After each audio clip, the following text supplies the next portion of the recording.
और दिल्ली के अंदर दीपावली बनाने के बावजूद दिल्ली की पॉल्यूशन को, दिल्ली को हवा को साफ करने में पिछले सालों के मुताबिक दिल्ली सरकार कामयाब हुई। जैसे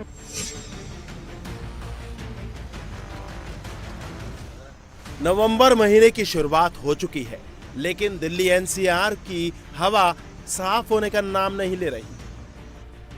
खेतों में पराली जलने से लेकर गाड़ियों और फैक्ट्रियों के धुएं तक सब मिलकर दिल्ली को फिर से गैस चैम्बर बना रहे हैं। ज्यादातर इलाकों में धुएं की चादर छाई हुई है और हवा में सांस लेना तक मुश्किल हो रहा है। ऐसे में दिल्ली एनसीआर में बढ़ते प्रदूषण को देखते हुए वायु गुणवत्ता प्रबंधन आयोग ने आज से BS3 और उससे कम मानक वाली गाड़ियों को दिल्ली में एंट्री करने पर रोक लगा दी है। हालांकि BS4, BS6 और इलेक्ट्रिक गाड़ियों को छूट दी गई है, लेकिन आयोग के इस फैसले से एनसीआर के करीब 1,37,000 गाड़ियां प्रभावित होंगी, जो नोएडा से दिल्ली में एंट्री नहीं कर पाएंगी। मैं बताना चाहता हूं कि निरंतर दिल्ली सरकार के माध्यम से खाली डस्ट पोल्यूशन के लिए 378 टीमें, जिसमें तकरीबन 1,000 लोग इसकी मॉनिटरिंग कर रहे हैं और जाकर डस्ट कंट्रोल पे काम कर रहे हैं। ओपन बर्निंग के ऊपर भी 443 टीमें और लगभग 1200 लोग ओपन बर्निंग के काम को रोकने के लिए निरंतर काम कर रहे हैं। व्हीकल पोल्यूशन को रोकने के लिए 578 टीमें और 1266 लोग काम कर रहे हैं।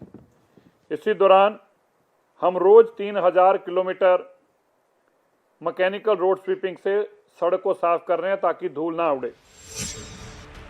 इसके अलावा ग्रैप के तहत निर्माण कार्य से उठने वाली धूल, फैक्ट्रियों से निकलने वाले धुएं और डीजल जनरेटर के इस्तेमाल पर भी रोक लगाई गई है।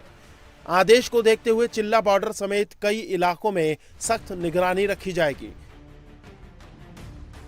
मनजिंदर सिंह सिरसा खुद प्रदूषण नियंत्रण उपायों का आकलन करने के लिए आनंद विहार का दौरा करेंगे और एयर क्वालिटी मॉनिटरिंग सिस्टम का भी निरीक्षण करेंगे। जो हमारे हॉटस्पॉट्स हैं, वो हॉटस्पॉट्स इंडस्ट्रियल एरियाज के अंदर हैं, वो हॉटस्पॉट्स हमारे डंपिंग यार्ड के आसपास हैं, या लेगेसी वेस्ट जहां पर है वहां के उसके आसपास हैं।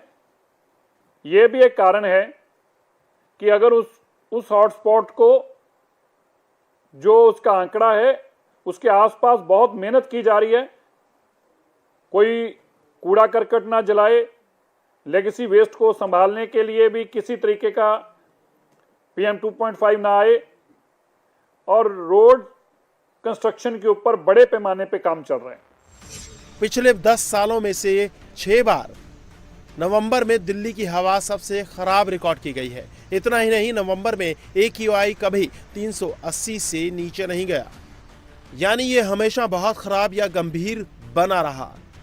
हालांकि रेखा गुप्ता सरकार का दावा है कि पिछले सालों के मुकाबले इस साल AQI काफी सही रहा है और इस पर लगातार काम जारी है, लेकिन आम आदमी पार्टी का कहना है कि दिल्ली की हवा लोगों के लिए जानलेवा साबित हो रही है।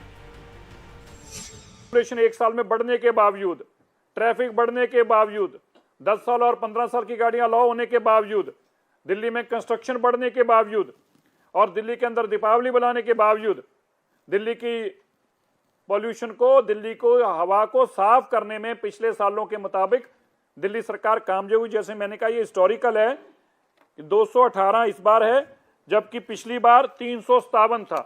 30% मोर, लगभग 33% ज्यादा था इस साल से, इस दिन से, और उससे पिछले साल की बात करूं तो 30% ज्यादा था। दिल्ली और आसपास के इलाकों में प्रदूषण की धुंध छाई हुई है। एयर क्वालिटी अब भी जहरीली बनी हुई है, इसीलिए प्रदेश में ग्रैप 2 लागू है।